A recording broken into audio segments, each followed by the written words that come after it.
Anybody else on deadline? Everyone. No, only MSNBC. Nobody Yep. else. Not a campaign.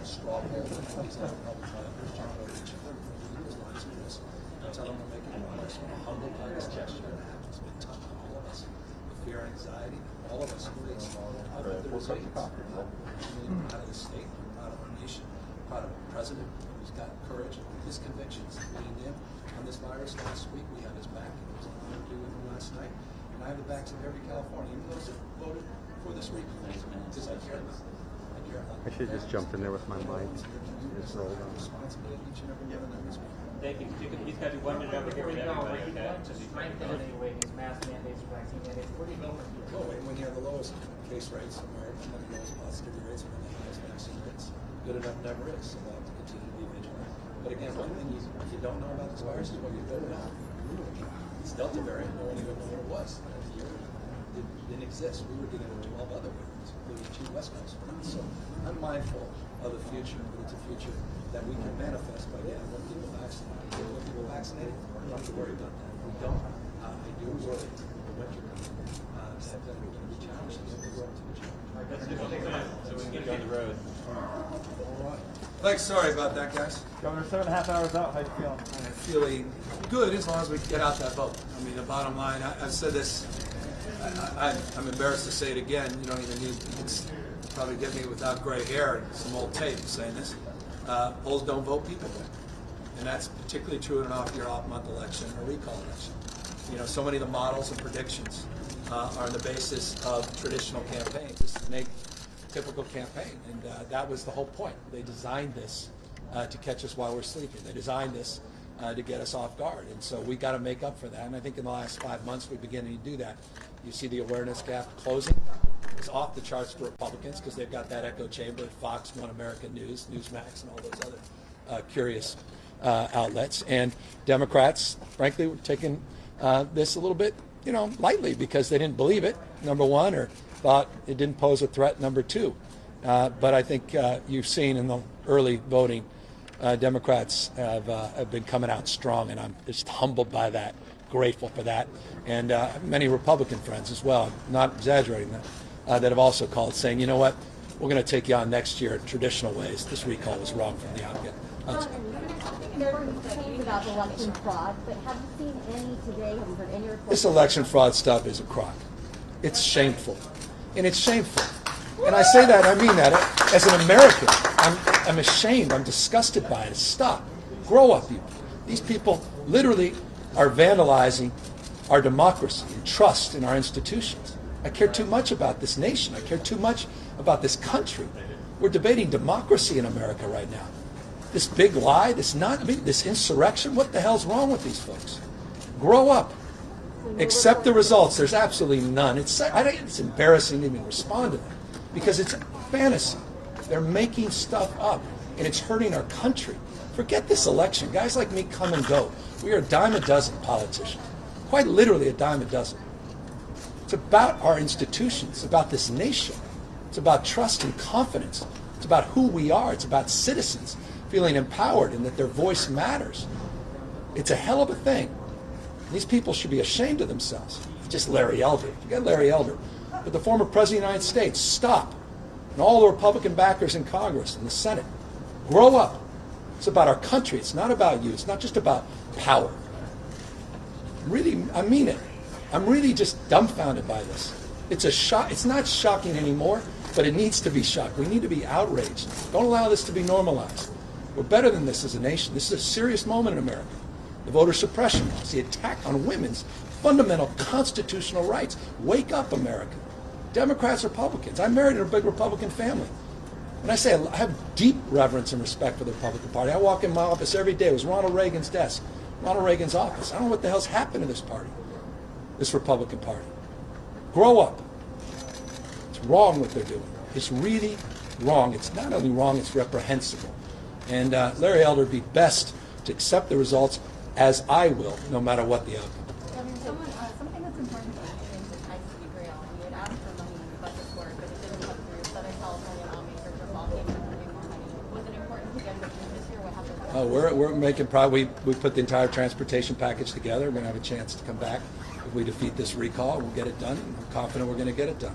I'm confident because we also have a president I was talking to yesterday about the project that's enthusiastic backer of high-speed rail, has been from his early days in the U.S. Senate, and was a strong advocate under the Obama administration, helped get us the federal dollars in the first place, and he wants to see that job done. And so I have all the confidence in the world we'll get it done. Governor, you talked about unity last night. If you're successful tonight, what do you say to the 1.5 million folks who signed that petition, people who vote yes today?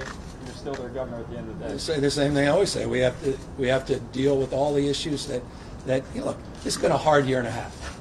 There's not one of you that haven't had a lot of stress and anxiety, many fear. A lot of you had COVID, have loved ones had COVID, you got kids, any of the parents out there. This has been hard. You stack one crisis on top of the other, social unrest out on the streets. You got a pandemic-induced recession stacked on top of wildfires and COVID, and you're putting a petition out in the streets. I'm surprised it wasn't more. So I get that, and I understand that. I also understand there's all. I've been here 2.5 years, guys. Not 2.5 terms, not 20 years. You know, this last 18 months has been marked by some headwinds. But I ran mindful of those pre-existing conditions. Yes, I hear you loudly and clearly on homelessness. Are you kidding? I mean, we have strategies, plans, and money, and you ain't seen nothing yet in terms of our resolve and commitment on that. And the issue of affordability and housing, those are the big issues that we've got to tackle. And a lot of folks that have expressed frustration with the status quo have highlighted those issues, and I agree with them. And so we'll continue to do the work that we've been doing, the seeding on that, but at a whole nother level, because we have more resources now than ever. We have plans, and we have a resourceful mindset to get the job done. Do you accept any responsibility for the economic losses the state has experienced over the past year and a half, or the educational deficits because of your COVID-19 policies?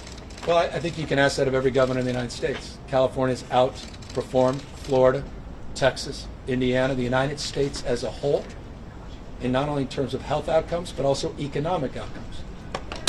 Our economy contracted at a more modest rate than those states. That's an important question to ask every governor in the United States. But it's a more important question perhaps to ask Republican governors as well, that are putting that progress at risk by trying to eliminate masking requirements and vaccine verifications. If you want to keep our kids safely back in-person instruction to address learning loss, and that's what this state's doing with an unprecedented commitment of $123.9 billion in terms of public education funding, then we've got to keep them safe, and we've got to keep those face masks on. And yet they're trying to dismantle that progress. We have to get more people vaccinated so we keep businesses open and never fear of having to be set back in terms of distancing requirements or any other shutdowns.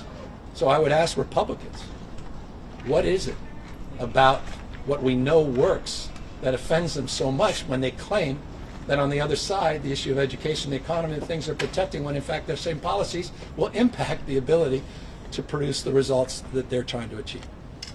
Really, we saw from the election, the nation is divided as far as the vote. And then here in California, what do you promise Republicans who are turning it away, basically voting for Larry Elder, saying you need to do more for business owners and the economy? California, I'll repeat this because it's very difficult because I don't know that people believe it, accept it, but I never hear it promoted. In the last 5 years, California economy has grown 21%. That's our GDP growth. It's outperformed all Western democracies, Germany, Japan, the United States as a whole. We're the fifth largest economy in the world, and we have an operating surplus of over $80 billion. California is the tentpole of the American job recovery, 114,000 jobs created just last month.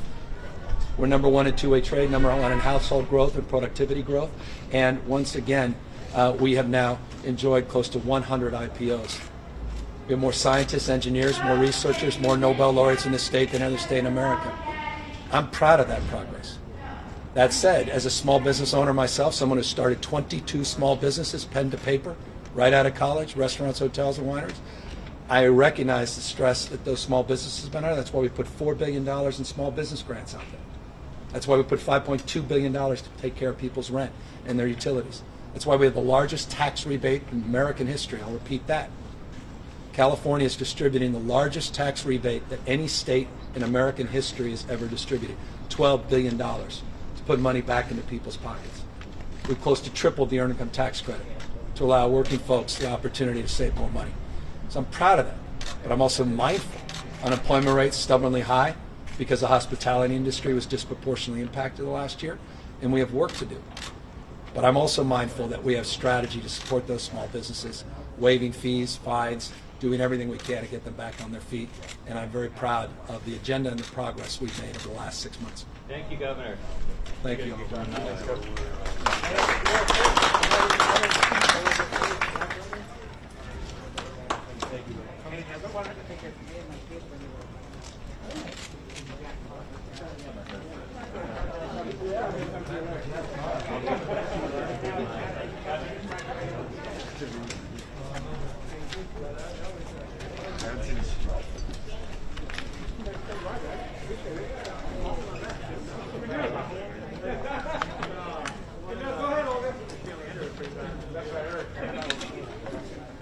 All right.